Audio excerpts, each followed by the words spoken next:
So you're put in one of your most famous matches was with his son.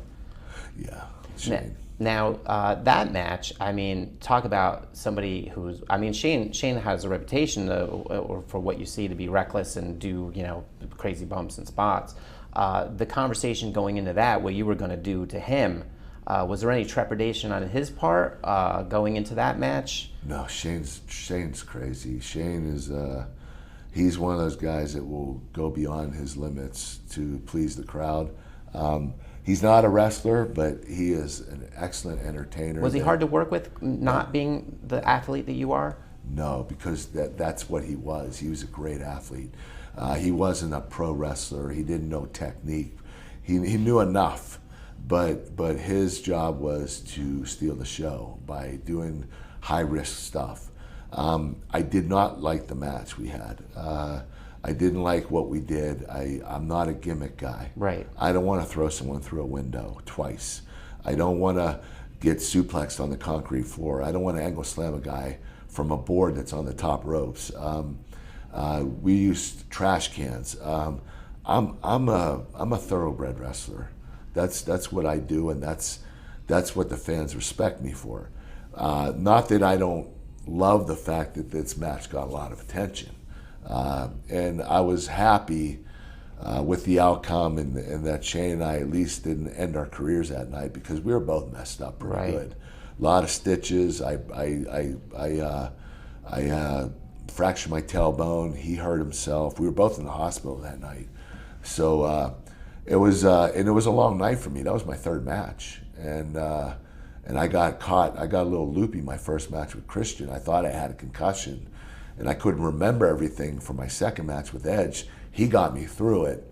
But Shane and I, when we wrestled that match, we got together every Wednesday for 4 weeks to get this match down because Shane isn't a wrestler, so he can't just say, hey, call it in the ring. He wants to know what's coming next. Right. And rightfully so. Shane never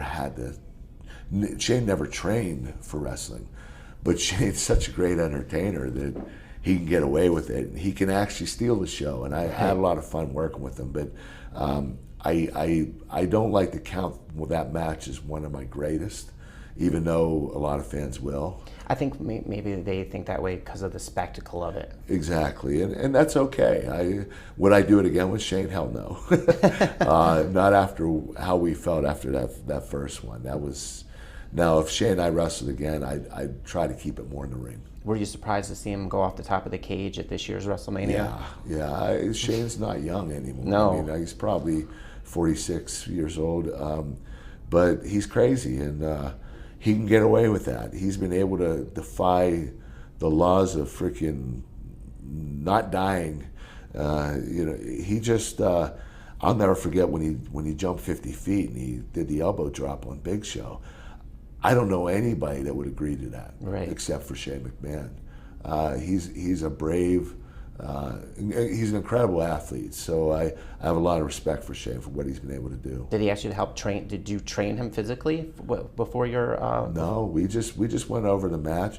I have to give a lot of credit to Al Snow. He structured that match. Okay.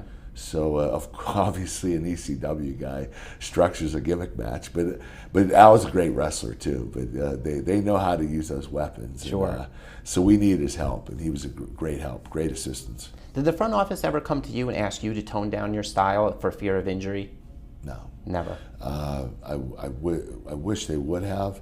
The problem with me and guys like Chris Benoit and Eddie Guerrero, we didn't know how to tone it down at house shows. I remember when I was wrestling with Chris, and we did for years, we would have a 25-minute match. When the match was over, we would have a German suplex competition. And we just keep German each other, reverse German. And we just took years off of our careers by doing what we did. And yes, Vince eventually came to me and said, hey, don't go 30 minutes to house show. Right. And I said, well, Vince, I'm the main event. He said, yeah, but save it for TV and pay-per-view. And I didn't do it until I went to TNA, and I started realizing how to tone it down.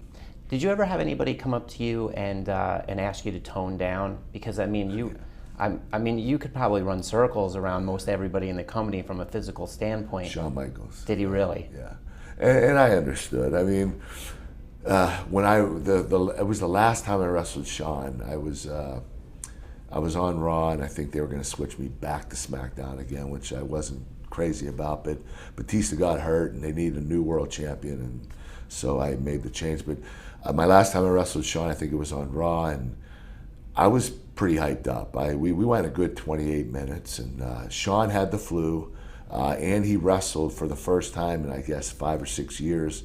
He did the house shows, the loop of house shows before Raw. So there was 3 shows and then Raw.